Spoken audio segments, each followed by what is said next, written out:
do fillojmë të mësojmë se si të punojmë në mënyrë bazike, por të shpejt me disa programe kompjuterike të paketës Office. Do të shikojmë së bashku se si punohet me ato programe që kryesisht në vetvete kanë të bëjnë drejt për së drejti me punimin dinamik dhe automatik të dhënave tuaja. Do të hyjmë tek paketa Office dhe mënyra se si hyhet te paketa Office është duke shkuar tek komanda search dhe mund të shkruash pikërisht Office dhe të dalin programet e paketës Office, ose një mënyrë tjetër është duke shkuar tek komanda start dhe aty keni listën e nën komandave dhe prej tyre keni nën komandën Microsoft Office. Tani unë do të futem në të parin e këtyre programeve që nuk është Accessi, nuk dua ta filloj me Accessin si më të ngarkuarin, por dua ta filloj me Excelin. E filloj me Excelin, do të ndalemi te secila prej tyre nga pak për të parë se si funksionojnë dhe sigurisht që në kontekstin e funksionimit do të shohim pak dhe bashkëveprimin midis programe të ndryshme të paketës Office në vetvete. Në rastin konkret, nëse unë hap një Microsoft Excel, dallohet ashtu siç e pam edhe dje, që ky është një program kompjuterik në trajtën e një tabele gjigande. Dhe kjo tabel gjigande në vetvete mund të konvertohet në një tabel më të vogël. Teknikat e konvertimit në një tabel më të vogël që duhet t'i mbani mend si të përdor Excelin në trajt bazike, e thashë do t'i prekim programet në ato detaje që përbëjnë le të themi bazën themelore të përdorimit të tyre, dhe në rastin konkret do të shohim se si përdoret Exceli në trajtën më të shpejtë të mundshme, atë që ty të funksionon për përdorimin e të dhënave. Pra, supozoj se unë kam një tabel random dhe tabela ime përmban vetëm disa variabla, për shembull variabli emri, variabli mbi emri dhe variabli paga dhe variabli muaj. Kaq ka tabela ime dhe unë mund të shtoj disa emra. Në rastin konkret po vendos emrin Arber, mbi emrin Gjela, pastaj do të vënd një emër tjetër, në rastin konkret po vendos emrin tim, Martin Dudumi, pastaj do të vendos edhe një vajzë, le të provojmë të vendosim Fiona Kaziu, dhe një vajzë tjetër, supozojmë se është Vlora Aliu. Shikoni pak, Vlora është emri, mbi emri është Aliu. Mund të plotësoj edhe pagat për kacet të secilit, supozojmë se Arbri merr diku te $500 ose 500 euro, Martini merr 800 euro, Fiona merr 600 euro dhe Vlora merr 900 euro. Sigurisht që në kontekstin e të dhënave tona mund të vendosim edhe muajin, që muaji në rastin konkret duke ndjekur pak parametrat e kompjuterit tënd, të lokal settings të kompjuterit tënd, mund vendosësh muajin tënd për katës të parin, pastaj ditën të dytën, dhe unë po vendos në rastin konkret muajin e parë të vitit 1 i pari 2023, që do të thotë jam në janar të vitit 2023 për të gjithë personat. Kjo është një tabel që në rastin konkret është e paformatuar. Tani unë duke pasur një tabel, keni parasysh se cili prej jush mund të ketë tabelat e veta, dhe normalisht kur ti ke tabelat e tua, gjëja e parë që do që të bësh është formatimi, dhe teknikat më të shpejta të formatimit janë pa u ndalur me butonin e djathtë të majt ose të majt të mausit, ti shkon tek qeliza e parë, e selekton qelizën e parë vetëm me një klikim, pastaj klikon nga tastiera CTRL-A, të selektohet e gjithë grupi i të dhënave të tabelës tënde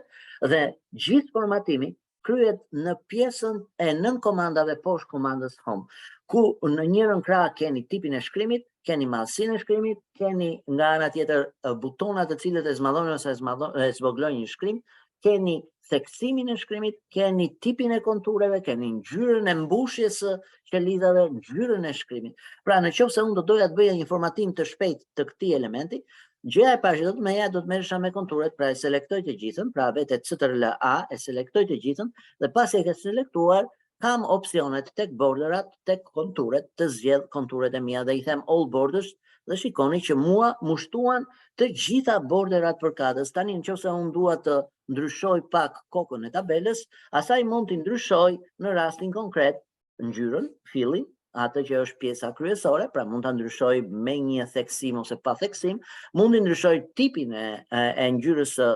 tekstit, dhe në rastin konkret mund ta bë një të kuqe të errët, supozoj, dhe mund ta bëj të theksuar. Shikoni që tabela ime tashmë filloi të formatohet, është një tabel me formatim të thjeshtë, me butonat e drejt për së drejtë që të jepni. Meqense rallafi të gjitha këto butona ndodhen në të gjitha programet kompjuterike të paketës Office. Aktualisht neve përdorëm vetëm njërën prej mënyrave, po ka edhe mënyrë tjetër, nëse unë e kthej me andu në pozicionin fillestar, pra shikoni që unë shkoj tek pozicionin fillestar kur s'kisha asgjë type emri, por mund ta kthej back që ti kem të gjitha elementet që kisha, shikoni, me redo, ti I kthen të gjitha elementet, me këto mund të bëhen edhe me shortcut që I shpjeguam pak dje, dhe unë e kam tabelën, tani kjo tabel përveç formatimit që neve sapo pam më sipër që është formatimi manual, ka dhe një formatim tjetër që është formatimi standard nga vetë Microsoft Excel, në të cilën ti e zgjedh tabelën tënde, qelizën A1 dhe vete me Ctrl A selekton të gjitha qelizat, pastaj do të shkosh tek komanda home, tek nën komanda formate stable, të dalin një seri tipesh formatimi standard dhe ti zgjedh njërin prej tyre, ose se do zgjedh këtë, I tregon se cili është në rastin konkret vendi në të cilin ndodhet tabela jote, I tregon gjithashtu që tabela jote ka headers, që do të thotë ka koka tabele, dhe jep OK, dhe pasi jep OK, shikohet qartësisht që ty s'të duhet në rastin konkret të merresh me formatimin, sepse vetë formatimi është bërë nga vetë programi kompjuterik, sigurisht që formatimi standard në rastin konkret ka element që të ndihmojnë, por pse? Sepse mund të bësh një shumë, për shembull unë mund të shtoj një kolon shumë dhe për këtë mjafton të hyj brenda tabelës sime që është e formatuar në trajt standarde, ma aktivizohet komanda design, kur nuk e kam të aktivizuar jam jashtë tabelës, kur jam brenda tabelës ma aktivizohet, klikoj design dhe po të shikoni kam disa element që unë mund të ndryshoj në formatimin standard, për shembull të shtoj rreshtin total, ja te kushtuar rreshtin total, ka disa funksione të zgjedhura, për shembull ky është funksioni count, pra ka 4 punonjës, mund të zgjedh në njërin nga kolonat përkatëse funksionin shumë, ja tek është funksioni shumë, dhe më nxjerr shumën totale të pagave që ka pasur në rastin konkret për këtë person. Nga ana tjetër mund të ndryshoj pak edhe mënyrën se si shfaqet, në rastin konkret bandit rows, që do thotë kolonat dy fishe, unë nuk I shfaq të dallohet, që unë mora një formatim, ndryshimi I formatit bëhet shumë kollaj te design, ti vetë zgjedh table styles, dhe te table styles mund të zgjedhësh një stil tjetër pa e klikuar, dhe kur ti e zgjedh thjesht vendos mausin aty, shikon se si përshtatet tabela jote në varësi të formatimit që ti ke zgjedhur. Nëse unë kthehem back përsëri në momentin fillestar, mbajeni mend këtë momentin në të cilin unë jam, ky është një moment që unë duhet ta kem parasysh gjithmonë, pra kur unë zgjedh një tip formatimi, duhet të kem parasysh që tabela fillimisht të jetë e pa formatuar. Një gjë shumë e rëndësishme për të mbajtur mend gjatë përdorimit të shpejtë të Excelit, shikoni që unë po e përdor në mënyrë të shpejtë dhe Excelin në rastin konkret, është përdorimi I formulave. Mbajeni mend që kur ti përdor një formulë, për shembull në një tabel, s'ka rëndësi të jetë e formatuar apo jo e formatuar, në rastin konkret gjithmonë një formulë fillon me shenjën e barazimit. Dhe pasi fillon me shenjën e barazimit, vendos së pari emrin e funksionit, supozoj se dua të bëj një shumë, dhe në rastin konkret emri I funksionit është Sam, ti hap klapën dhe normalisht kur ti hap klapën pas emrit të funksionit, vetë Exceli të jep identitetin ose formën se si ta mbushës këtë funksion. Në rastin konkret ajo kërkon një seri numerike, dhe unë seri numerike mund ta zgjedh me butonin e majt, I zgjedh të gjitha elementet e mi nga C2 deri në C5, mbyll klapën dhe jap enter dhe përsëri më del shuma përkatëse, veç se tani është me një funksion, siç bëra këtë funksion mund të përdor funksionin barazi count që kryen mbledhjen dhe mbledhja në rastin konkret që bën numurimin, më falni, numurimi në rastin konkret do numuronte sa persona ka. Pra dalloheni pak me vëmendje që funksionet ndihmojnë në mënyrë të shpejtë dhe nëse unë dua të dalloj dhe më shumë funksione, mund të shkoj tek tabela, tek komanda formulas, këtu kam të gjitha tipet e funksioneve, nëse dua që të shpjegoj ose të njoh, për shembull, funksione tekst, hyj në listën e funksioneve tekst, zgjedh njërin prej tyre, për shembull, po zgjedh funksionin mid, shikoni që funksioni mid në vetvete ndjek këtë rrugtim dhe të tregohet, ndërkohë që nëse ti nuk e kupton një funksion, ke një tip efekti ndihmës nga vetë Exceli që të jep ndihmë për këtë funksion. Klikon te help on this function dhe do shikoni që konkretisht ajo do tregon se si përdoret ky funksion dhe madje të jep edhe shembuj përkatës se si funksionon ky funksion. Dhe sigurisht që kur ti punon me të tilla funksione, duhet her pas here ta përdorësh elementin përkatës,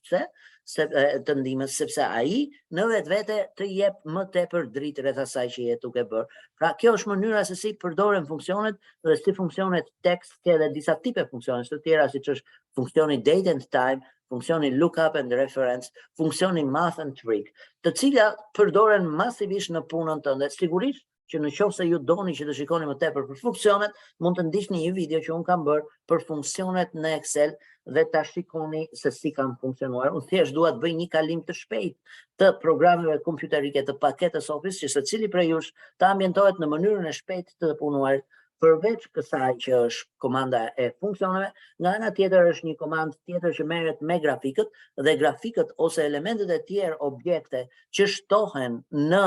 Excel shtohen te komanda insert. Në qoftë se unë dua të shtoj një grafik, vetë dhe zgjedh pikërisht jashtë tabelës njëri nga tipet e grafikëve, ose mund të zgjedh edhe grafik të tjerë nëse vetë të other charts, po unë do të zgjedh grafikun kolon, dhe normalisht mund të zgjedh njërin nga këto tipe kolonash që ju shikoni, dhe unë do të zgjedh 2D kolon, që në rastin konkret ajo e mori të rastësishëm aty ku e kisha vendosur mausin, që unë ta ndryshoj këtë, mjafton të klikoj me të djathtën, t'i jap select data, t'i jap remove, e fshija të seri që kisha zgjedhur, shtoj një seri të re. Seria do të ketë një emër, supozoj se do të ketë pagën, seria do të ketë disa vlera, dhe vlerat do të jenë ato vlera që ti kërkon t'i shtosh në qelizën e boshteve të x-ave, dhe e fundit që do të jetë, pasi klikon OK, do shtosh horizontal, aksin horizontal, dhe aksi horizontal do të jenë emrat, supozoj. Dhe shikoni që grafiku në rastin konkret u ndërtua në mënyrë të shpejtë. Për të edituar në mënyrë të shpejtë një grafik, ti klikon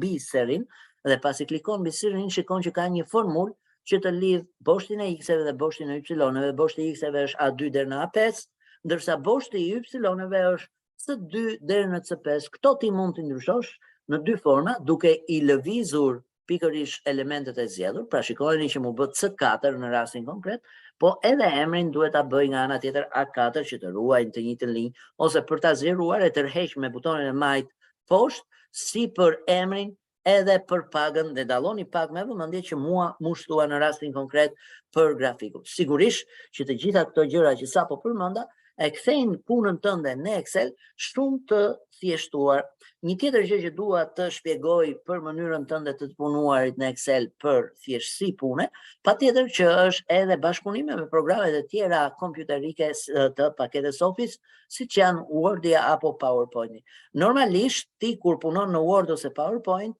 Excelin e përdor si referencën për tabelat dhe grafikët. Duhet pasur parasysh që tabelat dhe grafikët ndërtohen vetëm në Excel, ndërkohë që ka njerëz që përpiqen t'i ndërtojnë në Word ose në PowerPoint dhe hasin vështirësi goxha të mëdha, sepse duhet pasur parasysh që çdo gjë që ka lidhje me tabelat dhe grafikët buron nga Exceli si programi përgjegjës për ndërtimin e tabelave dhe grafikëve. Por ka një komandë që në qoftë se ti shkon te komanda data, dallojeni pak me vëmendje, keni një pjesë që lidhet me elemente të tjerë të paketës Office. Po shikoni, kemi një element që thuhet from access, që do thotë ti mund të marrësh informacion nga një database në rastin konkret. Okej, nuk mund të marrësh nga një dokument Word, sepse Wordi nuk mund t'i japi një informacion direkt Exceli, ama databaza mund t'i japi informacion. Dhe nëse unë vetë edhe klikoj tek from access, do shikoni që ajo kërkon në rastin konkret një database që ti mund të kesh. Në rastin konkret unë nuk besoj se kam një database këtu, po do ta provojmë. Nëse ja tek është një database që është databaza punonjësit, klikoj open, dhe pasi klikoj open, do shikoni që në momentin e parë më dalin tabelat e asaj databaze të re që është pikërisht databaza e punonjësve. Dhe unë mund të marr njërin nga këto tabela, supozojmë se do marr tabelën të dhënat, kjo është tabela që do të marr, dhe jap OK. Në momentin që unë jap OK, ajo më thot ku kërkon që ta vendosësh këtë informacion që po e merr nga tabela të dhënat, dhe unë mund t'ja përcaktoj lokacionin dhe t'i them e dua në qelizën A9, shit A9 i them, dhe në rastin konkret i jap OK. Shikoni që tashmë në databazën time, ose më saktë në Excelin tim, vjen ajo tabel që në fakt nuk është tabel origjinale e Excelit, por është një tabel e cila ndodhet në akses. Pra unë bëra një migrim të dhënave nga aksesi në rastin konkret brenda Excelit, le të themi që ky është një bashkëpunim i mirëfillt mes programit kompjuterik Excel dhe akses si pjesë të njëjtës paketë. Në rastin konkret, nëse unë dua t'i jap rifreskim kësaj tabele sepse e di që ka ndodhur disa ndryshime të tabela që më hyn në punë, atë klikoj me të djathtën dhe është një buton, një komand që quhet refresh dhe refreshkimi të jep mundësinë të shikosh të gjitha të dhënat në tabelën tënde në kohë reale. Nga ana tjetër, është dhe një koncept tjetër i rëndësishëm në Excel që është Microsoft Query, që merret drejt për së drejti me pyetësorin e kësaj tabele që të vjen nga një informacion tjetër, siç more një tabel që vjen nga një database, mund të marrësh dhe nga një file Excel tjetër, pra të vesh from other sources tek data dhe të zgjedhësh from Microsoft Query, në rastin konkret, të zgjedhësh tipin e fajlit që mund të jetë një file Exceli, të japësh OK, në rastin konkret të vesh të kërkosh në folderin tënd ku ndodhet ai file, supozojmë se më ndodhet në njërin prej këtyre ta fileve, ja tek është monthly electric, ndodhet në këtë C users më të dumi dhe vazhdon, dhe jap OK, përsëri në rastin konkret nuk ka tabela, prandaj nuk më zgjodhi asnjë tabel, por po të kishte tabela, do më nxirrte tabela, ti do shtoje tabela dhe do vazhdoje të bëje të njëjtën procedurë edhe për një file Excel në rastin konkret. Një gjë që dua që ta keni parasysh është që kur ti e ndërton një strukturë të dhënësh që është emigruar nga diku tjetër, pra neve po flasim edhe për konceptin e shkrirjes së paketave njëra me tjetrën, dalloni pak me vëmendje që në vetvete kjo lloj tabele, përveç butonit refresh, po të shkosh te komanda data, ka dhe properties. Properties janë disa të dhëna që merren specifikisht me këtë tabel dhe kjo të tregon se çfarë ti ke marrë. Nëse shkon tek definition, do shikosh që command teksti i yt aktual është që ti e merr komplet tabelën e të dhënave. Por siç kundër merr tabelën e të dhënave, mund të bësh edhe një programim SQL që neve nuk do ta shohim këtë javë, por do ta shohim pas 2 javësh, se si bëhet brenda Excelit në rastin konkret. Një formë se si unë do ta merrja këtë tabel që të përdorja edhe Microsoft Query, që ju ta kuptoni pak dhe si funksionon Microsoft Query, është do të veja dhe do të krijoja një connection të ri në from other sources, from Microsoft Query, do të zgjidhja një database access, do veja do zgjidhja folderin tim që është në C, në rrënjën C, do të gjeja users,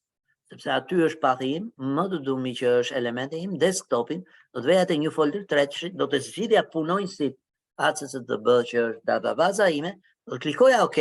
dhe do shikoni që më dalin tabelat e mia, a janë ato tabelat të cilat unë do të përdor, do vete të zgjedh në rastin konkret tabelën të dhënat, dhe të tabelat të dhënat do të marr disa nga elementët, jo të gjithë elementët, në rastin konkret po marr emrin e plot, datë lindjen, a ka punuar më parë, për shkrimin, gjinin dhe shkollimin. Shikoni që nuk i mora të gjitha elementët nga tabela ime, pra tani jam duke punuar pak me Microsoft Query, nuk i zgjedh të gjitha elementët, zgjedh vetëm ato elementë që do, ndërkohë që kur e zgjidhje from access, ajo ta zgjedh të gjithë tabelën. Microsoft Query zgjedh vetëm ato elementë që ti do. Dhe jep next, pasi jep next, ajo të pyet a do që ti përfshish këto elemente, unë po i them po dua ti përfshi të pasortuara, të parenditura, dhe në rastin konkret, unë do i them mos mi kthe direkt në Excel, por dua që ti shikoj këto në Microsoft Query që është pjesë e paketës Office dhe jap finish në rastin konkret. Klikoj OK nëse të del ndonjë gjë dhe kaloj përsëri në return data nëse të del diçka.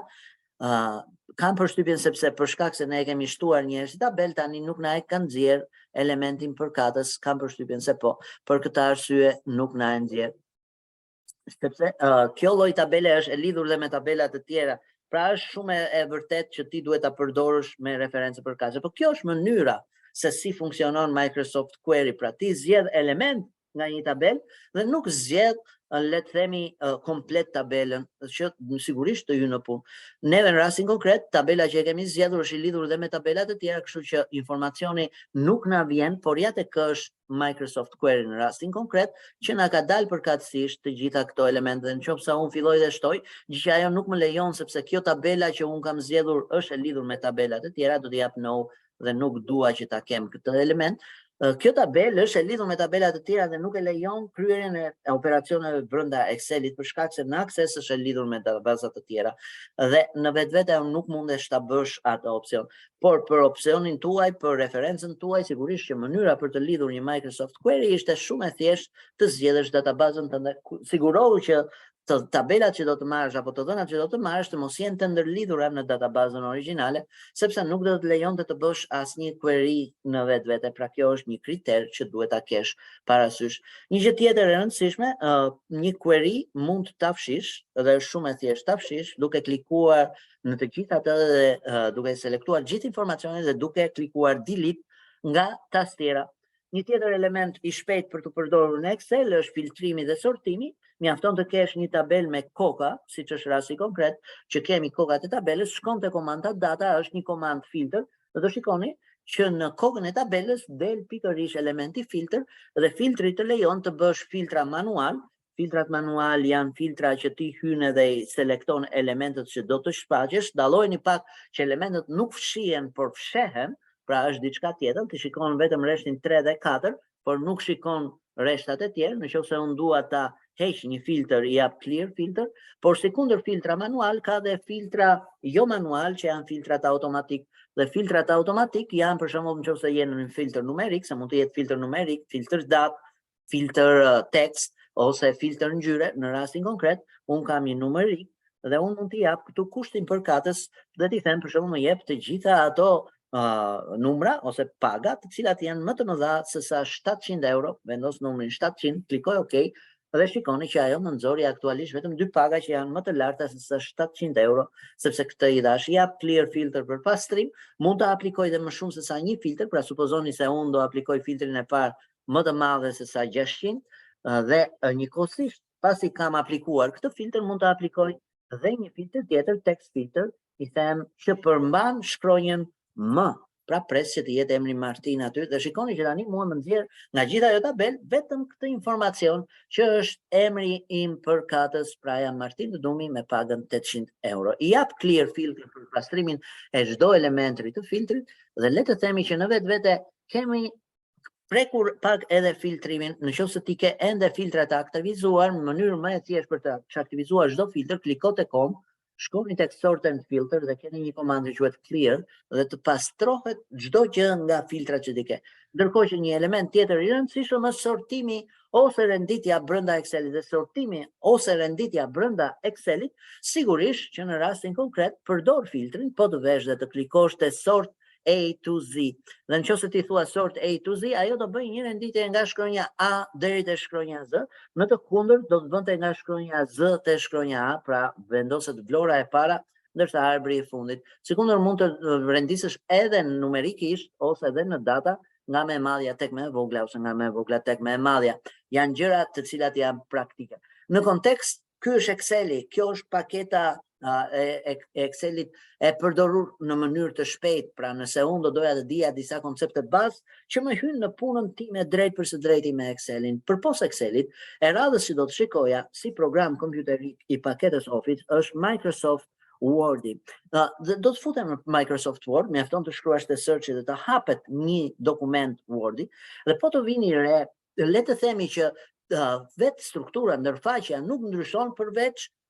faqes që ty të shfaqet. Në rastin konkret ti e ke dokument, nuk e ke më tabel, pra nuk mundesh të ndërtosh një tabel direkt në Word, por le të themi një faqe në të cilën ti mund të punosh. Pra këtu mund të ndërtosh një dokument. Dhe unë do të shkruaj një tekst që ju të kuptoni disa nga elementet e formatimit të tekstit dhe po jap barazi rand. Në rastin konkret po përdor një funksion që më jep një tekst dhe ky tekst është i paformatuar. Supozoj se unë dua t'i vë një titull këtij teksti, atëherë shikoni që kam gjithmonë një kursor lëvizës në tekstin tim dhe ky kursor lëvizës më tregon pozicionin në të cilin ndodhem aktualisht. Nëse unë dua të klikoj dhe të krijoj një rresht të ri, klikoj një enter, më krijohet një rresht të ri, vihet re me butonat e tastierës shigjeta lart, poshtë, majtas, djathtas, unë mundem të lëviz, në ana tjetër me butonat të tipit Control Shift me këto kombinimet majtas djathtas, mund të lëviz majtas djathtas për një paragraf, ndoshta edhe për më shumë se një paragraf. Për shembull, nëse mbaj Shiftin dhe shtypun butonin poshtë, shikoni që selektoj në rastin konkret nga një linjë për çdo tekstim. Dhe supozoj se dua që të vendos në rastin konkret një titull dhe i të vendos titulli Ky titulli normalisht është I paformatuar, që ti ta formatosh një titull, duhet ta selektosh dhe selektimi bëhet me butonin e majtë të mouse-it duke e tërhequr dhe duke e selektuar të gjitha elementet që ti kërkon, ose nga ana tjetër duke mbajtur butonin shift dhe duke ecur në të majtën, ose e fundit fare si teknik është të vesh në fund të tekstit që ti kërkon të selektosh, të mbash butonin shift dhe të shtypësh butonin home nga tastiera që ty të selekton nga ajo pjesë e kursorit e përpara në fillim. Pra kudo që ta kesh nga aty deri përpara, për shembull, nëse vetë kjo fjala look dhe mbani butonin e shtypur shift dhe I them home, do shikoni që ajo më selekton të gjithë elementin e asaj linje deri te fillimi I linjës, nuk më selekton vetëm një vizë. Nëse do I them në rastin konkret shift and, që do të thotë shko poshtë, ajo normalisht do synoj të shkojë në pjesën më të poshtme të atij paragrafi që ti ke normalisht. Neve s'kemi më pjesë, prandaj ajo nuk ka se ku të shkojë. Mënyra e formatimit të tekstit në Word është e thjeshtë, po mësojmë gjërat më bazike të përdorimit të paketës Office që të ndihmojnë në punën tënde të përditshme. Mënyrat se si transformohet teksti, paragrafet, ndodhen kryesisht në komandën Home, ashtu siç ndodheshin në komandën Home formatimet e tabelave në Excel. Pra ndjekin të njëjtin rrugëtim. Dhe në rastin konkret, pasi e ke selektuar tekstin tënd që kërkon të formatosh, mund të ndryshosh tipin e shkrimit, për shembull, të vendosësh Times New Roman. Një mënyrë tjetër për si ta ndryshosh tipin e shkrimit është duke vendosur thjesht një shkronjë, për shembull, vendos B dhe vini re që aty del tipi I shkrimit me B. Pra nëse unë vendos book antiqua, shikoni që më ndryshon tipi I shkrimit. Mund ta zmadhoj këtë shkrim në rastin konkret dhe madhësia e shkrimit më shfaqet këtu, mund ta theksoj, mund të ndryshoj ngjyrën në rastin konkret dhe mund ta bëj për shembull të kuqe dhe përpos ngjyrës mund të shtoj efekte shkrimit tim, nëse vetet e kjo efekti glow, ku kam për shembull efektet e hijezimit, që janë efektet shadow, dhe ti I jep njërën prej këtyre efekteve këtë dëshiron, janë efektet glow që nënkupton që ti I jep një kontur të shfaqur, unë ja dash të kuqe dhe kuqja nuk duket shumë, po do t'i jap një efekt me ngjyrë jeshile që të duket, shikoni me vëmendje që titulli meqense ishte I kuq, unë I dash pak një efekt glow dhe nga ana tjetër ka dhe efekte të tjera, nëse ti shkon këtu, siç është efekti reflection, që do të thotë që ti ke refleksion, shikoni pak me vëmendje, ka dalë refleksioni në zgjedhjen e poshtme jeti që I zgjedh të gjitha këto,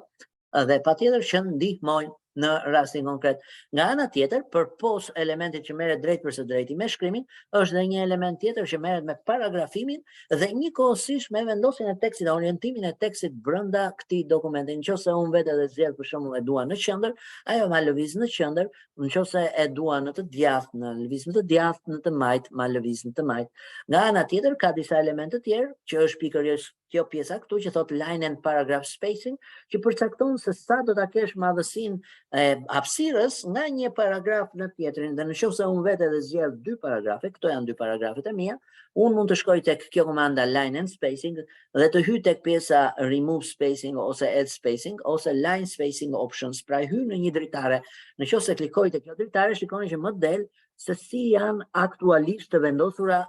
linjat në paragrafet e mia. Këto linja aktualisht janë me një madhësi 10 point, unë mund ta zvogëloj dhe gjithçka e shoh në këtë preview që kam këtu. Nga ana tjetër mund të ndryshoj këtë madhësinë nga shkrimi në shkrim që është 1.15 dhe ta çoj 1. Supozoj se do e ris dhe e çoj 24 afterin, vini re që mua më rritet hapësira për shkak se e rrita atë hapësirën e paragrafimit. Ndërkohë, hapësira nga teksti në tekst, nga linja në linjë, mu zvoglua sepse zgjodha një, sigurisht që këto ndryshime mund t'i bëj edhe në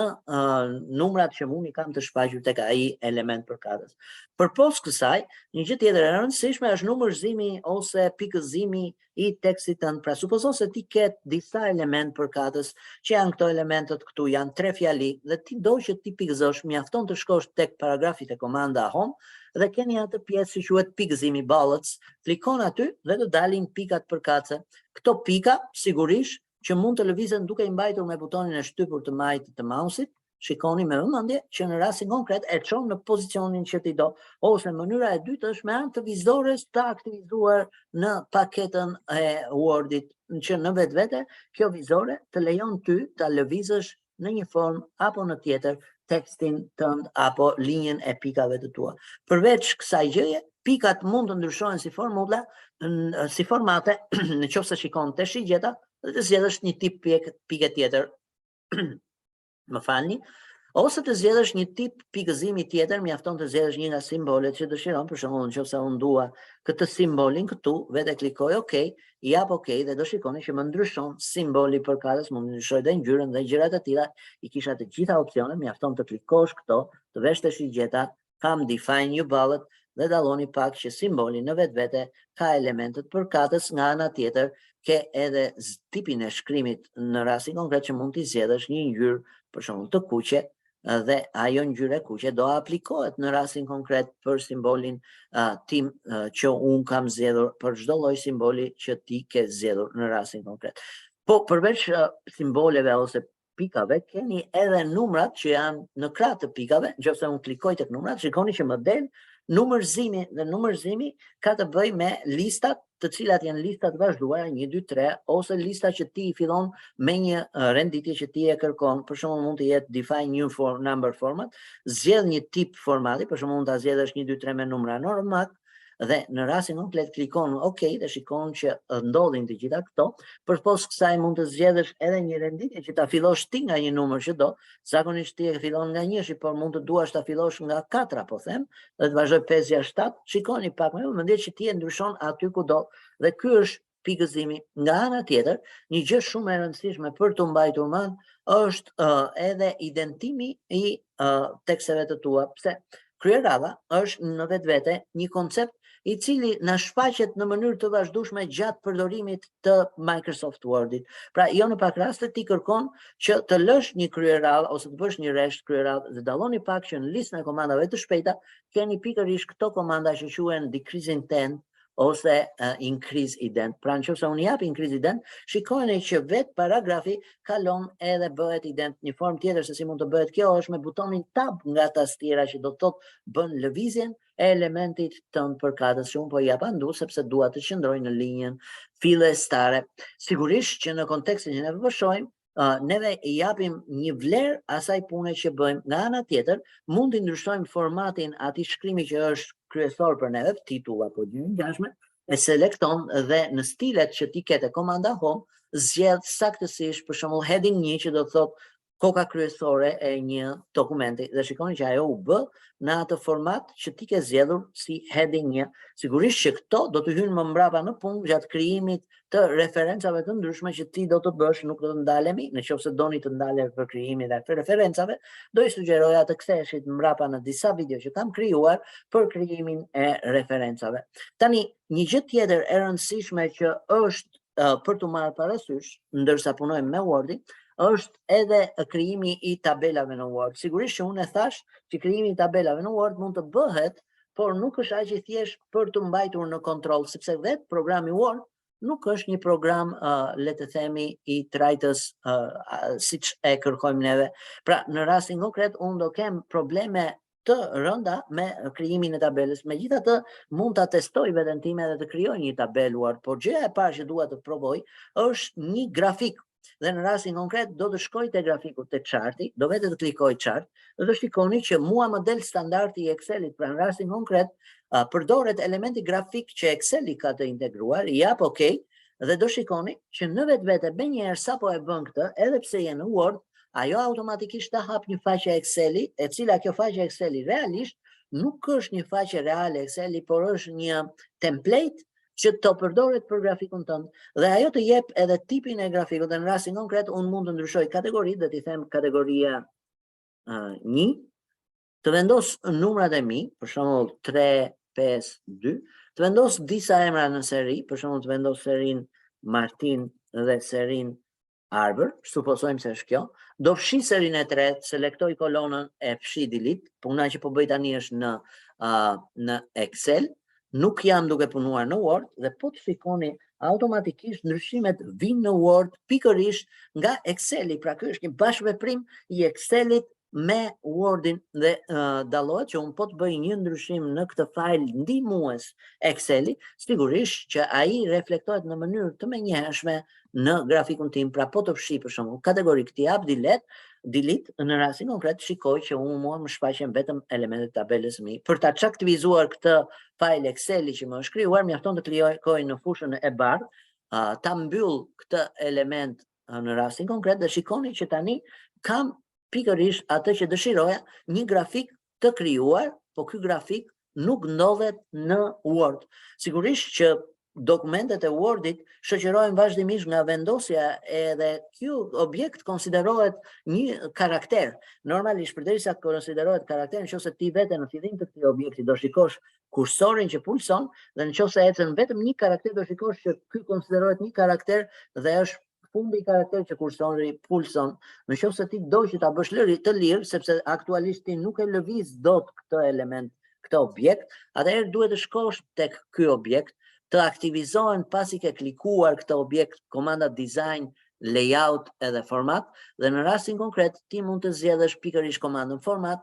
dhe vendosësh pozicionin ose wrap textin si element që të lejojnë ta lëvizësh ose jo këtë element. Nëse unë i them për shembull in front of text, sapo i kam dhënë të drejtën që këtë objekt ta lëviz ku të dua brenda dokumentit tim. Sigurisht që përpos kësaj mund të bëj ndryshime edhe në dizenjo, dalloni pak që tipet e dizenjove janë të ndryshme, ja për shembull mund të zgjedh këtë tipin këtu, mund të ndryshoj layoutin që të përmbaj dhe tabel për shembull, nëse vendos dhe tabelën këtu, shikoni që më del dhe tabela në këtë grafik, mund të editoj të dhënat e mia në rastin konkret, mund të ndryshoj tipin e grafikut, mund të bëj të njëjtat gjëra që i bëj edhe në Excel, pra është një bashkëveprim mes Excelit edhe Wordit. Nga ana tjetër, një gjë e rëndësishme për të mbajtur mend ndërkohë që punojmë me Microsoft Word është përdorimi i smart arteve. Nëse ti shkon te komanda insert, dalloni pak që keni një nën komandë që quhet smart art dhe nëse ti klikonte nën komanda smart art, shikoni që ju shfaqen disa nga ato që quhen art grafik, që është i zgjuar, që kryen veprime të cilat i kryen veprimet inteligjenca artificiale. Për shembull, nëse ti do që të shtosh një cikël, vete dhe zgjedh tipin e ciklit që kërkon të ndërtosh, supozoj se unë dua një cikël të tillë, i jap OK, dhe do shikoni që automatikisht të formohet cikli dhe aktualisht të aktivizohen dhe komandat design dhe format që janë pjesë e smart arteve. Ndërkohë që ti ke krijuar smart arte, duhet të kuptosh që komanda design dhe format aktivizojnë punën me këtë lloj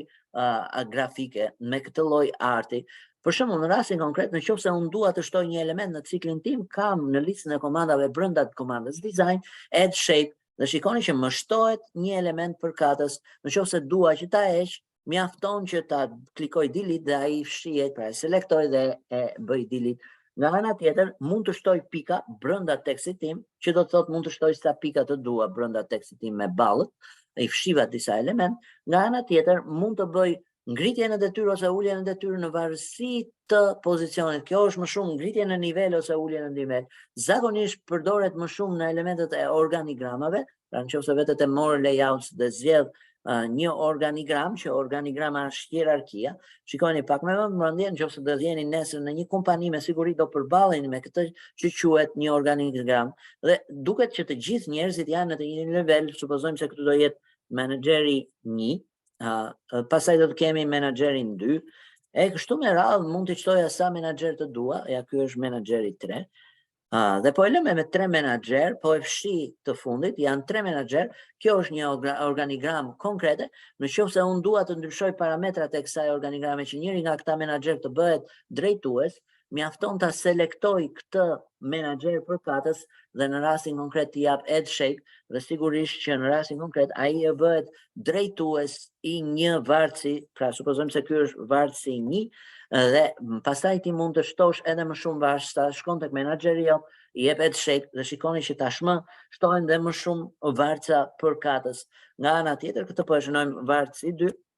dhe supozojmë se varësi 2 ka punuar shumë, sigurisht që ti mund ta motivosh këtë person, ta promovosh në një pozicion më të lartë, mjafton të klikosh tek ai person, klikosh promote dhe vini re që varësi shkoj në nivelin më sipër që është niveli menaxherëve. Kjo mënyrë funksionimi është për të gjitha elementet e smart arteve, sigurisht që dallohet që ti mund ta ndryshosh lehtësisht një format smart arti duke selektuar objektin dhe te komanda design zgjedh tipin e smart artit që kërkon të nxjerrësh. Shikojeni që e ndryshova. Nga ana tjetër mund të ndryshosh layoutin që ta bësh 3D, ja për shembull kjo është 3D ose kjo është një tjetër format 3D. Të gjitha këto element sigurisht që ndihmojnë në punimin tuaj në Word, po përveç kësaj mund të ndryshosh edhe ngjyrat duke shkuar te change colors dhe të zgjedhësh ngjyrën përkatëse që ti dëshiron. Me këtë, le të themi neve japim vetes shumë rëndësi në raport me punën që bëjmë për të ndryshuar formatin e punës që bëjmë. Për shembull, nëse unë dua të shtoj një smart art tjetër, le të supozojmë se do shtoj një smart art tjetër dhe do jetë një piramidë, për ata që punojnë me statistika, ndonjëherë piramidat hyn në punë, ja tek është piramida, klikoj OK, dhe shikoni që në rastin konkret mua më jepet e drejta të shkruaj tekstin ashtu siç e dua, të ndryshoj formatin ashtu siç e dua, të ndryshoj layoutin ashtu siç e dua, ngjyrat dhe gjithçka. Me formatin mund të merrem edhe me pozicionimin ku kërkoj që ta vendos këtë element. Dhe smart arti në vetvete është i lidhur ngushtësisht me punët e tua në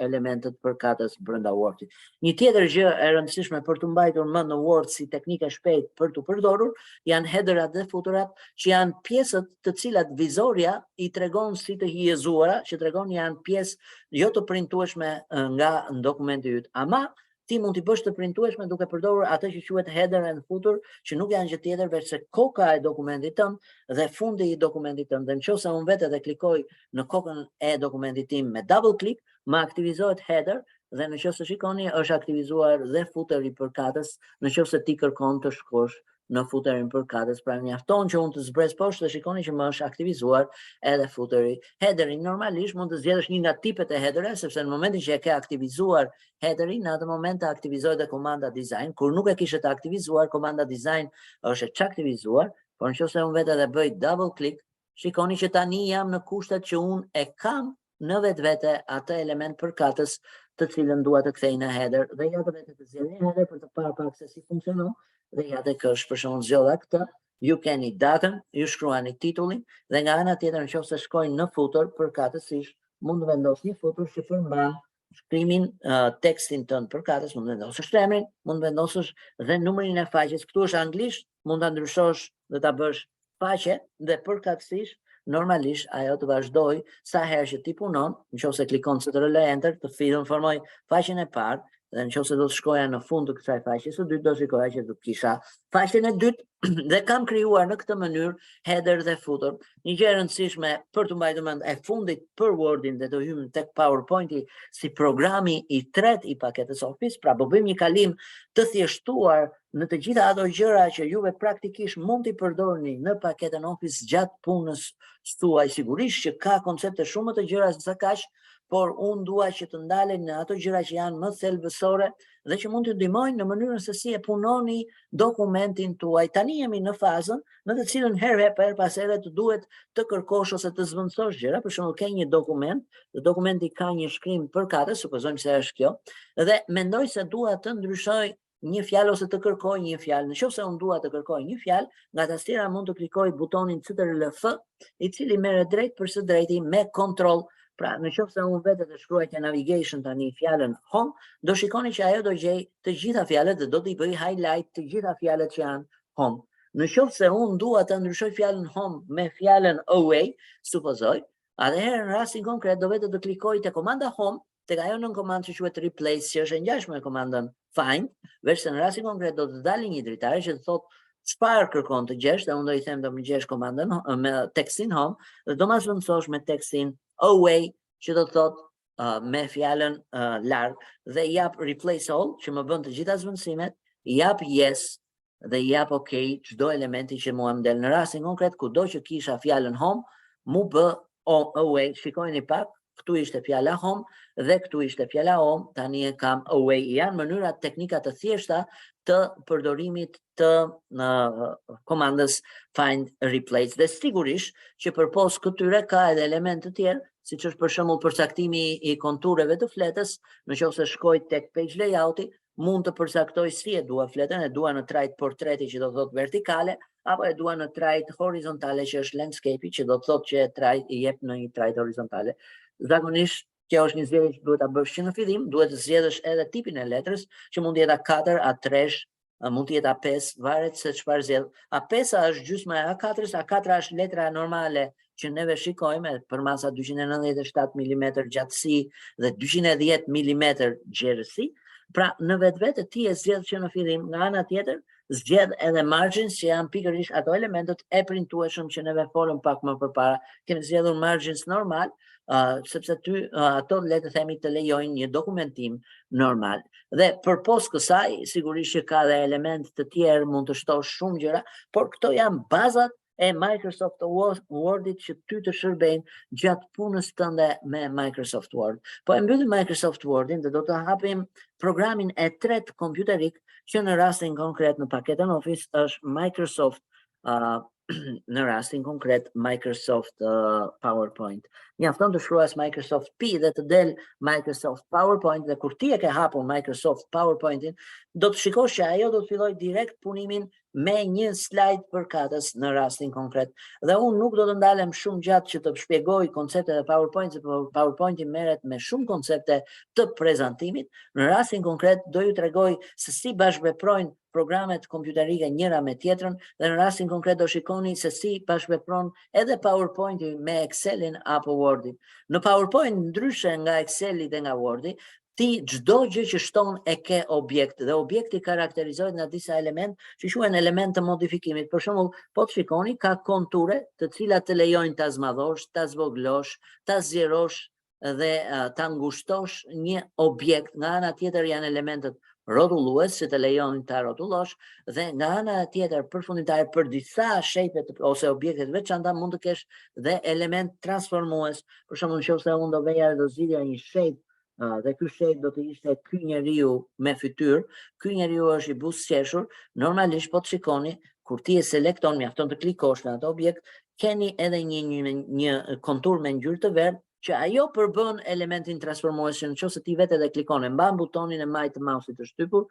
dhe fillon e lëviz, ajo të transformon linjën që ti ke zgjedhur për të transformuar në rastin konkret. Pra një njeri i qeshur u kthye në një njeri të mërzitur. Slajdet funksionojnë në atë trajt që ti i shton shumë kollaj me butonin enter dhe vazhdon e shton sa slajde të dua, ndërkohë që për punime manuale pa të dashur të mbështetesh diku, mjafton të klikosh me të djathtën dhe të zgjedhësh një layout të përcaktuar, pra keni një komandë që quhet layout, që zgjedh përcaktimin e atij formati që ti do të përdorësh për slide-in tënd. Për shembull, neve këtu kemi title slide, që do të thotë ke një titull, ke edhe një subtitull, por një nën titull, por mund të vësh edhe një slide comparison, dhe comparison shikoni se si e ndryshon layoutin tuaj. Në rastin konkret ti ke një titull, pastaj ke dy nën titull që krahasohen njëri me tjetrin dhe mund të shtosh një tabel, një grafik, një smart art, siç duket, një piktur, një clip art ose një audio. Pra supozoj se unë dua të shtoj një grafik, më del përsëri e njëjta gjë që ndoli në Word,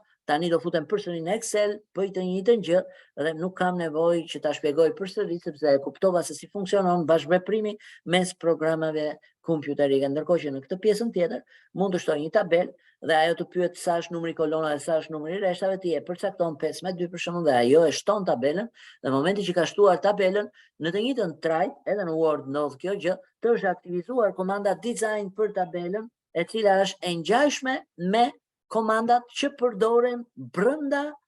Excelit realisht. Po të shikoni, keni ato që quhen formatet standarde, keni formatin e ngjyrës përkatëse që ti e zgjedh për fillin përkatës për sellat, ke borders për kufit, ke nga ana tjetër efekte, ke nga ana tjetër dhe element që merren me fshirje ose shtim elementesh brenda kësaj tabele. Nga ana tjetër, një gjë që unë do ta përdorja në rastin konkret, që është shumë e rëndësishme, është dizenjo, të cilat në rastin konkret ne kemi zgjedhur një dizenjo manuale, po e bëjmë vetë nga fillimi në fund, mund t'i japim ngjyrat tona, pikturat tona, gjëra të ngjashme, por mund të zgjedhësh edhe dizenjo të përgatitura nga vetë PowerPoint-i, për shembull, këto dizaine ndodhen te komanda design dhe unë mund të zgjedh njërin prej tyre, supozoj se dua të zgjedh këtë dhe shikoni se si ndryshon formati i asaj që unë zgjodha. Në rastin konkret, ngjyrat dhe gjithçka vjen nga dizaini, nga tema që unë kam zgjedhur, pra unë vetë dhe zgjedh temën për kace, mjafton ta çoj mouse-in dhe ajo i ndryshon ashtu siç dua. Mund të ndryshoj ngjyrat sepse aty ku është dizajni mund të zgjedh ngjyrat që dëshiroj, pra aktualisht kam ato ngjyra, po mund ta lëviz me butonin e majt të mouse-it dhe të karakterizoj ngjyrat që dua. Nga ana tjetër mund të ndryshoj tipin e shkrimit, nëse vetë te font, dhe shikoni që do ndryshoj tipi i shkrimit në varësi të shkrimit që ti zgjedh, por mos e klikoni se po e klikove atëherë do të thotë që e ke zgjedhur. Dhe e fundit mund të ndryshoj efektet, të cilat në vetvete realisht më shumë kanë të bëjnë me animimet se sa me vetë prezantimin. Dalloni pak që çdo gjë që po mësojmë sot është bazike, nuk është në nivelin e avancuar, as në nivelin mesatar, janë gjëra që ti mund i përdorësh lehtësisht për krijimin e një prezantimi të shpejt, nuk ka nevojë që të ngarkosh veten me bërjen e elementeve të vështirë. Shikoni pak që nëse unë do doja të ndërtoja një faqe që të ishte për titull dhe nën titull, mjafton të klikoj me të djathtën, kam layoutin dhe vetë zgjedh title slide dhe ja tek është title slide në rastin konkret, shtoj titullin në rastin e parë dhe shtoj nën titullin në rastin e dytë dhe sigurisht që unë mund ta bëj këtë gjë me çdo një prej temave të mia. Shikoni që e ndryshova, më ndryshon edhe konteksti i të dhënave të mia sigurisht në varësi të zgjedhjes që unë bëj për layoutin tim në rastin konkret, sigurisht që të gjitha këto gjëra kanë lidhje me dizenjo të përgatitur, por ashtu siç ke dizenjot e përgatitura, nga ana tjetër ke edhe animimet. Prezantimi dallohet nga animimet, pse? Sepse ti ke objekte dhe objektet mund të hyjnë, mund të dalin, mund të transformohen. Këto janë gjëra që duhet i kemi parasysh. Për shtimin e një efekti për elementin tënd, mjafton të zgjedhësh objektin tënd dhe pastaj të shkosh te komanda animation dhe unë do të sugjeroja që vazhdimisht të aktivizoni animation pane. Do të heq këtë pjesën e fotografisë sepse dua që të shikoni pak se çfarë ndodh dhe pasi zgjedh objektin, atëherë ti mund të shkosh te komanda add animation brenda nën komandës animations. Dhe do të shikoni që keni të paktën 4 tipe animimesh. Njërat prej tyre është komandat e animimit hyrës, komandat e animimit transformues, që mjafton ta çosh mouse-in dhe do kuptosh se çfarë animimesh janë, dhe komandat e animimit dalës, ndërkohë që ka dhe komandat të lëvizjeve që quhen lëvizje të lira të elementeve të tu. Supozoj se unë dua të shtoj një animim hyrës, sigurisht që kam edhe më shumë efekte animimi hyrës, po unë do përdor një prej këtyre që kam. Supozoj se zgjedh për shembull zoomin. Shikojeni pak që zoomi ishte ose bouncing. Dallojeni pak që është një rënje nga sipër dhe në momentin që unë e klikoj, shikoni që ajo u shtua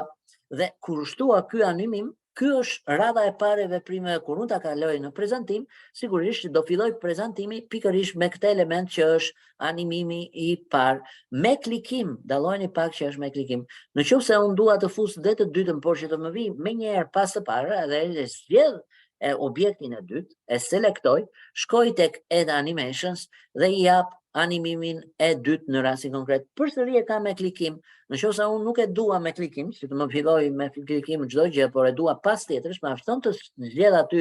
te komanda që është në krah filtrin dhe t'i them start after previous. Dhe shikoni që në renditje veprimet janë njëra pas tjetrës dhe nëse unë do e kaloja në prezantim, që prezantimi kalohet në slideshow në këtë pjesën poshtë ose me F5 nga tastiera, shikoni që në prezantim në rastin konkret, titulli mund të më hyjë vetëm me klikim, pa unë duhet të klikoj dhe shikoni hyn titulli, sapo mbaron titulli, pa klikim, nuk mundesh të bëj asgjë, hyn nën titulli. Ashtu siç bën këtë element që quhet elementi hyrës në rastin konkret për prezantimin, ka dhe element dalës, ku ti vetë edhe zgjedh përkatësisht objektin tënd, në rastin konkret titullin, po zakonisht ajo e fundit që ka hyrë, ajo duhet të dalë e para, kështu që do fillosh me nën titullin, e zgjedh objektin, kujdes jo brendësinë e objektit, por konturin e objektit, që do të thotë ke zgjedhur të gjithë objektin, i jep komandën add animations dhe i jep një nën komandë që ka të bëjë me një animim dalës. Shikoni që tani e kam me klikim,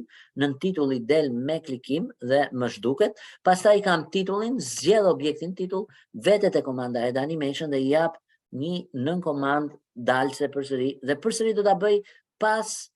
daljes së parë. Këto janë eksperimente që mund t'i bëni me veten tuaj. I thash start with previous, do të thotë fillon me atë që është më përpara, unë do t'i them start after previous.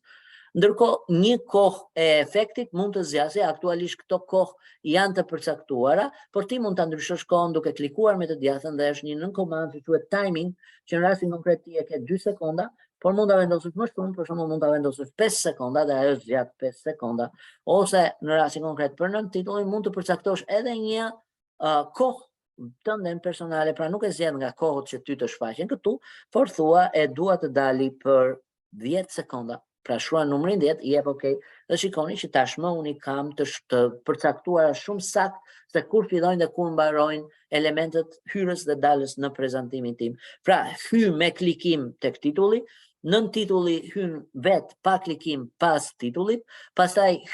dal me klikim nën titulli, e nxjerr me klikim dhe titulli del vet pas nën titullit pa klikim. Dhe nëse unë e kaloj në prezantim, shikoni në mendje që do hy me klikim titullin, do më zgjasë 5 sekonda, e thash që është pak më e gjatë, nën titulli hyn vet, unë nuk përdor asgjë. Tani normalisht që të më dalin këto nga prezantimi, unë çfarë duhet të bëj? Duhet të klikoj dhe nën titulli është i pari që del, e shikoni do 10 sekonda, sepse neve i tham që duhet 10 sekonda që të dalë, dhe sapo nën titulli të ketë dal nga objekti që neve po shohim, titulli vet zhduket si radha e tjetër e veprimit. Përpos komandave që neve po shohim që janë komanda hyrëse dhe dalëse, sigurisht që ka dhe komanda që merr me transformimin e tekstit tënd. Pra unë mund të vetë ta zgjedh objektin, të vetë te komanda e animations në animation dhe të zgjedh njërin nga këto element që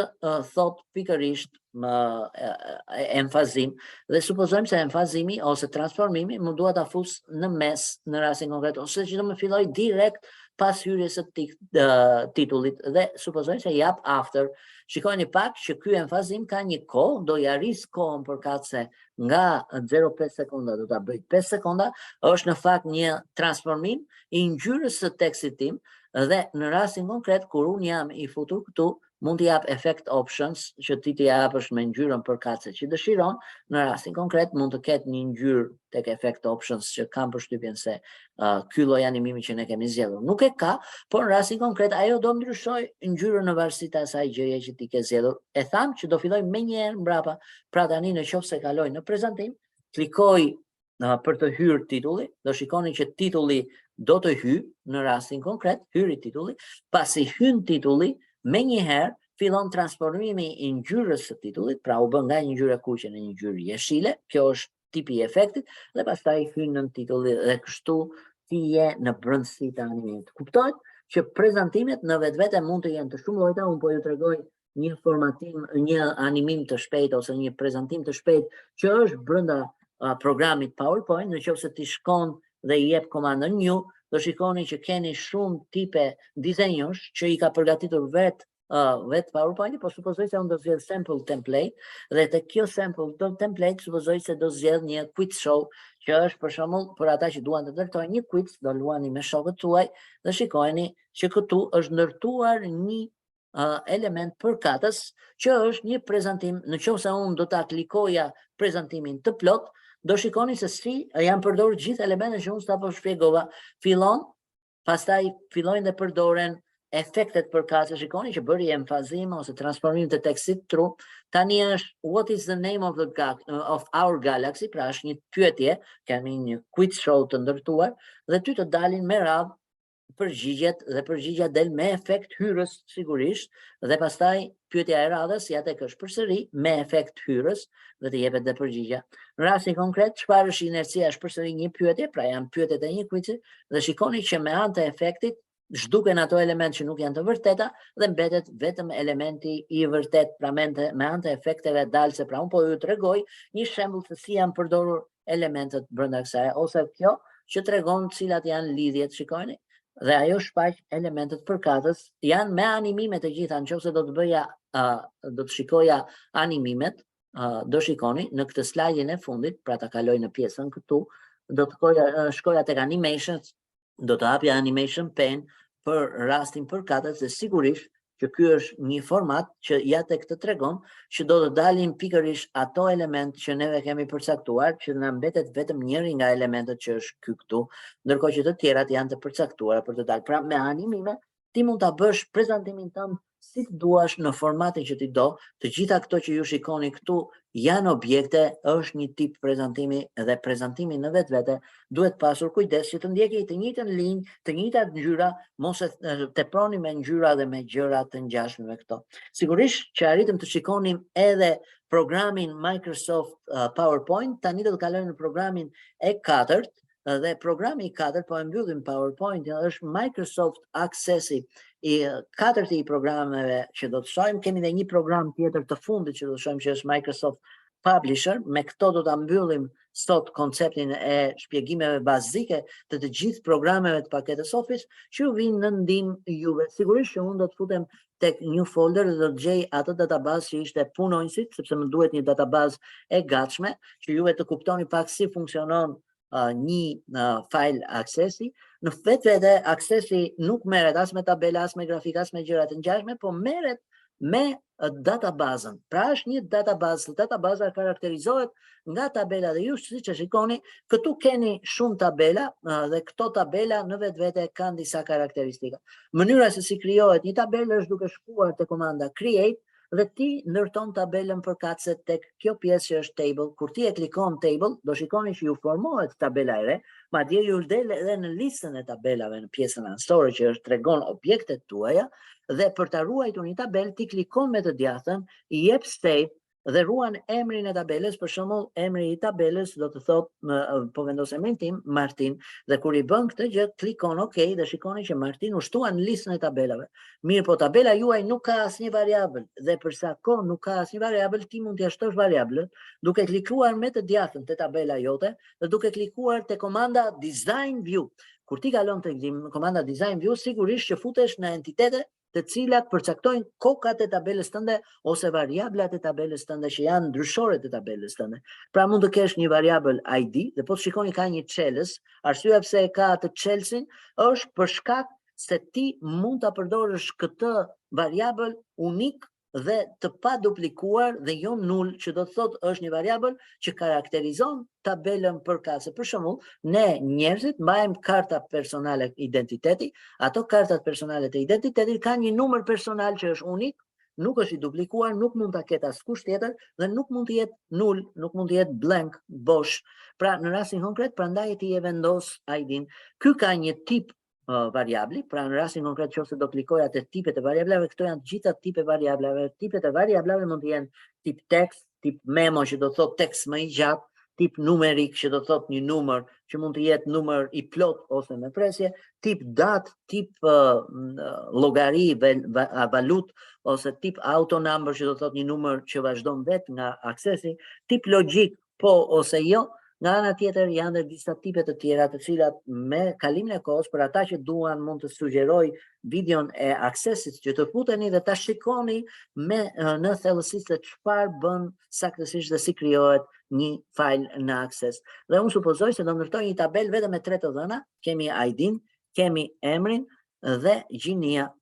Dhe supozojmë se kam dhe pagën përkatëse. Shikoni që të gjitha morën formatin automatik të tipit të dhënave tekst. Unë dua ta ndryshoj këtë dhe për ta ndryshoj, për shembull për pagën, mund ta ndryshoj dhe ta vendos nga tekst, ta vendos numër dhe numrin në rastin konkret e kam zgjedhur long integer, kam një pjesë në pjesën poshtë, të cilën më shfaq karakteristikat e numrit tim. Unë mund ta ndryshoj nga long integer ta kthej single ose double, që janë numra me presje, përcaktoj edhe tipin e formatit dhe sa shifra pas presjes dua në rastin konkret për pagën. Dhe shikoni që e ndryshova, tani mund ta ruaj, i jap save. Nga ana tjetër për gjinin do aplikoj një tjetër format dhe tjetër tip date dhe do të zgjedh pikërisht këtë që quhet lookup wizard, që realisht të krijon mundësinë të shtosh një listë dhe do t'i them dua që të më shtosh një listë në varësi të vlerave që unë fus, pra tipi të ndihet i një liste tipik i një liste që unë e krijoj dhe meqense jam te gjinia, supozoj se do vendos femër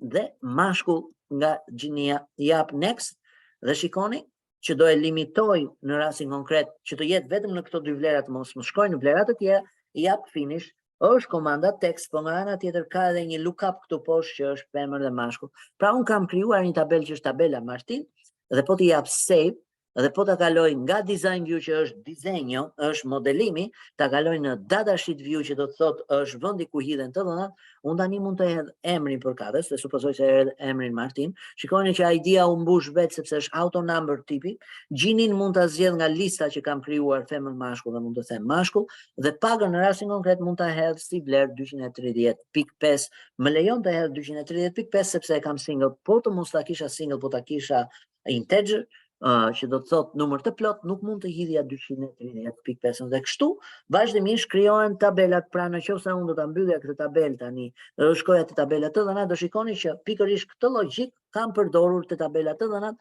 dhe nga ana tjetër, po të veja në design view, do shikoni që kanë edhe elementet përkatës të tipit të dhënave që kam përdorur. Përpos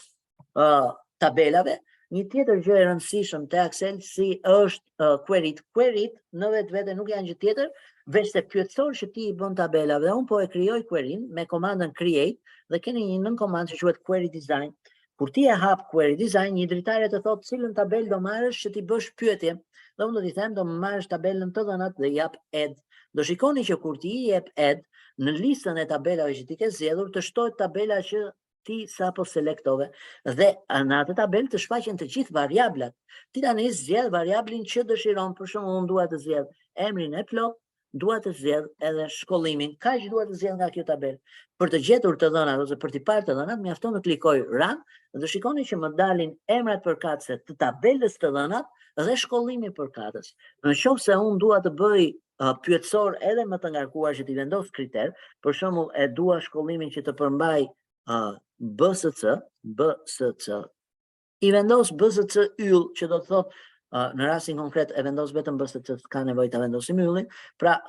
i them që më gjej këtë tekst që është BSC, që në rastin konkret nuk e di a kishte apo jo, kjo ma mori si parametër, nuk duhet të jetë si parametër, e vendos në thonjza b.sc dhe kur ti do që të shkruash një tekst me përkatësisht një kriter të përcaktuar, sigurisht që ai mund të shkruhet vetëm brenda thonjzave ja pranë. Dhe shikoni që më nxori vetëm Klarën e cila ka bachelor, ndërkohë që të tjerët nuk kanë bachelor. Pra në varësi të kriterit, ajo të nxjerr përgjigjen për atë pyetje që ti bën. Nëse do të gjesh për shembull emrat që fillojnë me shkronjën A, mjafton të vendosësh A me yll, që do të thotë A dhe çdo gjë tjetër që e pason nuk ka problem. Tani do më gjej ata emra, shikoni që e transformoi kriterin like A me yll, që do të thotë do më gjej gjithë ata emra që fillojnë me shkronjën A, po ti jap run, nuk është asnjë emër me shkronjën A që fillon me shkronjën A, atëherë do aplikoj një kriter tjetër që t'i them an ta ketë në mes. Pra i vendos dhe një yll përpara, çdo thotë ka shkronjë përpara, ka A në mes, ka shkronjë mbrapa dhe këtu i jap run, këto quhen wildcard, përdoren jo në pak raste, dhe shikoni që të gjithë brenda emrit të plot ka në rastin konkret shkronjën A, prandaj mi kanë nxjerrë të 5 elementet përkatës. Këto query sigurisht që mund të aplikohen dhe për vlera numerike, pra nëse unë do merja datëlindjen për shembull, do të thosha të gjitha datëlindjet që janë më të mëdha se 1 i pari 2000, mos ta vëm 2000, po ta vëm 1990. Në rastin konkret, të gjitha ata personat që kanë shkronjën A, pra po aplikoj 2 kritere, dhe nga ana tjetër keni edhe me mosh më të madhe se sa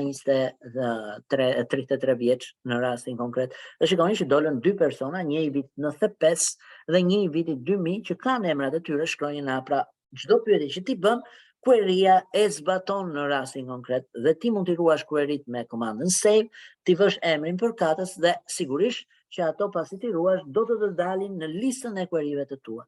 Tjetra si element brenda Accessit, sigurisht që është format. Çdo tabel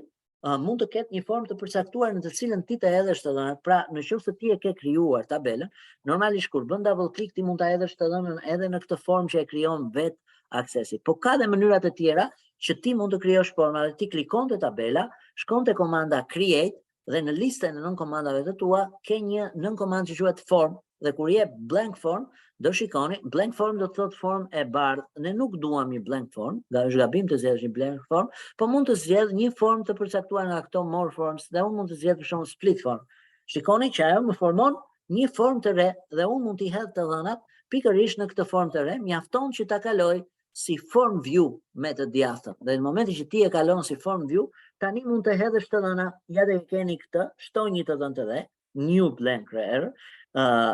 record, dhe ti vazhdon dhe shton të dhënat që dëshiron. Për shembull, mund të shtosh të dhënat që kanë të bëjnë me një emër dhe emri të jetë, supozojmë, nuk e di, le të marrim një emër, Ermal, kam përshtypjen se Ermal është aty, marrim një emër tjetër, Simon, dhe ti mund të vazhdosh të shtosh çdo element që dëshiron.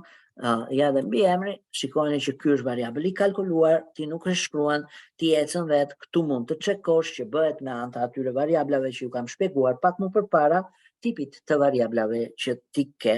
mund të zgjedhësh përkatësisht midis gjinis, që në rastin konkret është mashkull, mund të zgjedhësh nëpërmjet shkollimit dhe ke tipet e shkollimit, dhe mund të zgjedhësh edhe qytetet ku ke mundësinë të zgjedhësh më shumë se sa një qytet, supozojmë se zgjedh Tiranën edhe Durrësin dhe jap, okay, ky person i ka të dyja qytetet, i vendosë ID-n për katëse, në rastin konkret nuk është autonumber, kështu që duhet ta vendosësh vetë. Dhe u plotësua e dhëna e re, e në këtë mënyrë, siç e plotësove në këtu,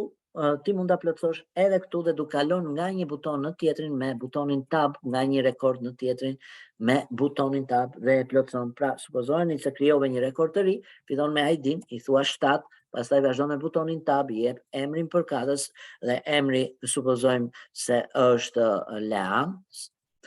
Pastaj vazhdon me mbiemrin dhe mbiemrin supozojmë se e vëm Hoxha dhe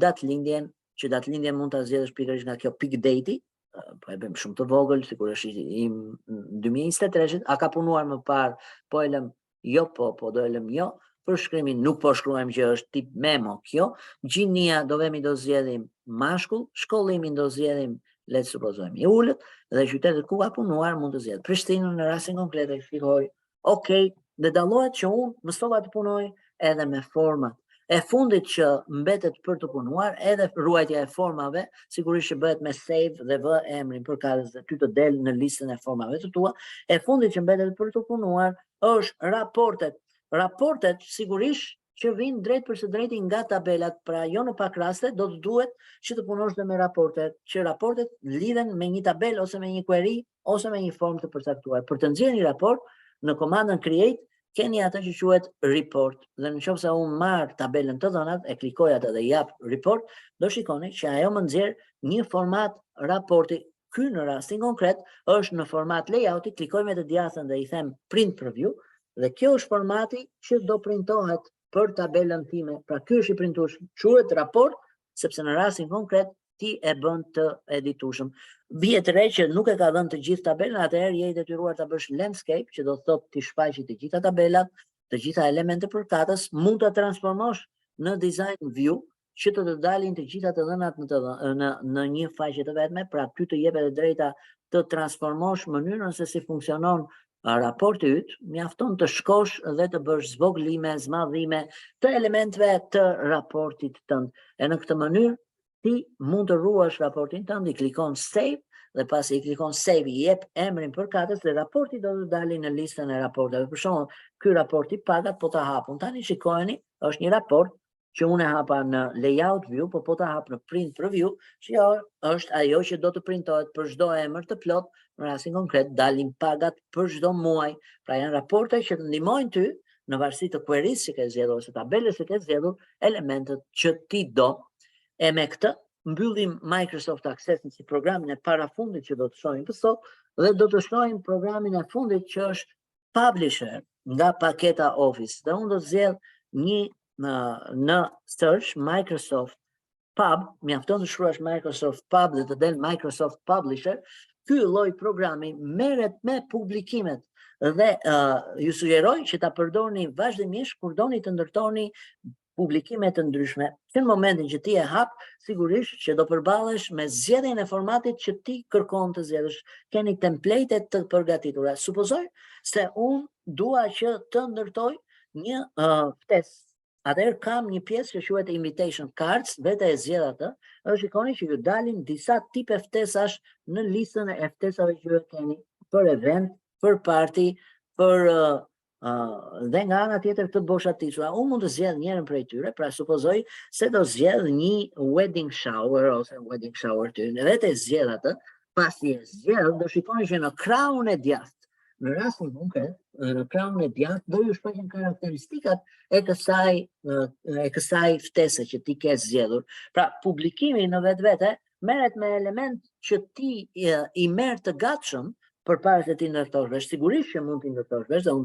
do ta shpjegoj se si mund të ndërtosh vesh. Nga ana tjetër zgjedh tipin e ngjyrës, supozoj se ky është tipi i ngjyrës që dua të zgjedh tipin e shkrimit, supozoj se është ky tipi i shkrimit, pra gjithmonë kur të fillosh një template të gatshëm, duhet të kesh parasysh që ta bësh sipas normave që to, dhe nga ana tjetër zgjedh tipet e përdorimit, se cilin tip lloj formati do që të zgjedhësh. Shikoni që ka disa lloje, picture squares, pra varet cilën zgjedh nga formatet që do të tregosh në ftesën tënde. Pra mund të zgjedhësh një postcard, shikojeni me vëmendje, mund të zgjedhësh edhe elemente të tjerë që i keni të shfaqur, që unë në rastin konkret mund të qëndroj vetëm te play-i, ja tek një ftesë që mund të bësh. Pastaj klikon create dhe shikoni që në momentin që ti jep create, automatikisht vetë publisheri krijon pikërisht atë ftesë sipas formatit që ti ke zgjedhur, që ka në rastin konkret, meqense ke një template, 3 faqe, ku faqja e parë është faqja kryesore hyrëse, që thot je i ftuar, dhe faqja e dytë është një faqe që përmban në vetvete elementet brenda ftesës. Pra kjo është ajo faqja e parë, kjo është ajo faqja e fundit, mbani mend që ftesa hapet dhe mbyllet, dhe në rastin konkret elementet brenda ftesës janë pikërisht këto që përmbajnë, le të themi, ftesën tënde. Sigurisht që në publisher, ashtu si në PowerPoint, gjithçka funksionon si një objekt, dhe ky objekt mund të lëvizet, mund të transformohet, mund të rrotullohet në varësi të dëshirës që ti ke. Nga ana tjetër, duhet të keni parasysh që objektet kombinohen me njëra tjetrën, pra duhet të keni kujdes kur kombinoni objektet me njëra tjetrën. Shikoni me vëmendje që çdo element përkatës mund të ndryshohet. Nga ana tjetër, nëse unë shkoj tek insert, te komanda insert, mund të shtoj edhe element që dëshiroj. Për shembull, nëse unë dua të shtoj një clip art, mjafton të klikoj tek clip arti dhe të vete të zgjedh nga clip artet e mia, e ka bllokuar kjo pjesë e fotografisë, të zgjedh njërin prej elementeve përkatës, jap go. Shikoni që ka disa clip arte dhe ja tek e marr dhe e vendos në pozicionin që dëshiroj. Nëse dua të shtoj një pikturë time, sigurisht që pikturat zgjedhen te komanda insert, te komanda nën komanda picture. Kuptohet që ky është, dhe zgjedh pikturën tënde, ky është një program grafik dhe normalisht konsiderohet dhe si graphic designer. Shikoni se si mund ta ndryshoj formatin e pikturës që ti ke shtuar. Pra ti në momentin që ke zgjedhur pikturën, të aktivizohet automatikisht komanda format, dhe kur të aktivizohet komanda format, më falni, ti i zgjedh stilin përkatës se si do që ta shfaqesh. Shikoni që është shfaqja në këtë trajt, por mund të zgjedhësh edhe një format tjetër, që është kjo. Mund të ndryshosh kontrastin. Shikoni, mund ta bësh më të thelluar ose më të padukshme, pra ngjyrën nga ana tjetër ose dritën më saktë. Mund të ndryshosh edhe ngjyrën përkatëse nëse dëshiron. Gjithçka është në varësi të zgjedhjes që ti bën. Mund të zgjedhësh edhe më tepër se sa kaq, të zgjedhësh edhe mënyrën se si funksionon ky piktur. Aktualisht e kemi lënë square, po mund ta vendosësh in front of text ose in line with text ose through. Nëse i thua through, do të thotë që mund ta vendosësh edhe midis tekstit. Mund të zgjedhësh edhe komandën square, që në rastin konkret teksti do ta rrethoj atë pikturë që ti vendos. Sigurisht që këtu gjithçka është grafike, ama të ndihmon që të punosh me fajle. Nëse unë do doja të shtoja një faqe të re, mjafton të klikoja me të djathtën në këtë pjesën që është pjesa e majt, dhe jepja insert play pages, dhe shikoni që ajo shton në rastin konkret aq faqe saç lejon pikërisht për template-i që ti ke përgatitur. Ndërkohë që kur nuk do që të bësh një template të ri, po do që të fillosh të punosh me një template nga e para që është i yti, shkon te komanda file, shkon te komanda new dhe i jep një blank A4 portret. Pra i jep një portret tënd personal dhe këtu fillon dhe punon saktësisht atë që dëshiron. Kuptohet që kur je në publisher duhet të zgjedhësh page designin të parin dhe tipin e ngjyrave, sepse ti nuk mund të ndryshosh gjërat në mes të rrugës. Gjërat përcaktohen që në fillim çfarë ngjyra do përdor, çfarë shkrim do përdor, çfarë letre do përdor. Supozoj se unë letrën e kam zgjedhur, dhe letra është A4, mund të zgjedh një letër A3, mund të zgjedh një letër të tipit tjetër, mjafton të zgjedh page setupin. Shikoni që kam formatet që dëshiroj, aktualisht kam A4 të zgjedhur, por mund ta ndryshoj dhe të bëj gjysmën e një A4, që në vetvete nuk është gjë tjetër veç se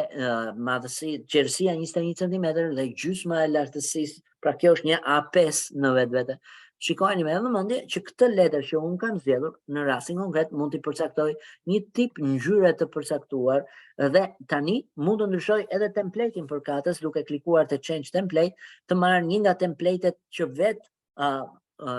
Microsofti i ka zgjedhur. Për shembull mund të zgjedh këtë color band, i jap OK, pa më dashur dhe do t'i them do ma aplikosh në këtë template që unë kam përgatitur. Dhe shikoni që e shtoj gjithçka pa më dashur mua të bëj shumë punë dhe të filloj të shtoj objektet një nga një, sepse mund ta bëja edhe të shtoja objektet një nga një, mjafton të shkruaja te komanda insert dhe të filloja të shtoja drop text box, të shtoja linja, se këto janë të gjitha objekte. Këtu futet në lojë edhe syri grafik. Sigurisht që këto punë bëhen në mënyrë masive nga të gjithë ata që duan ta zhvillojnë veten e tyre edhe më shumë në të tilla gjëra.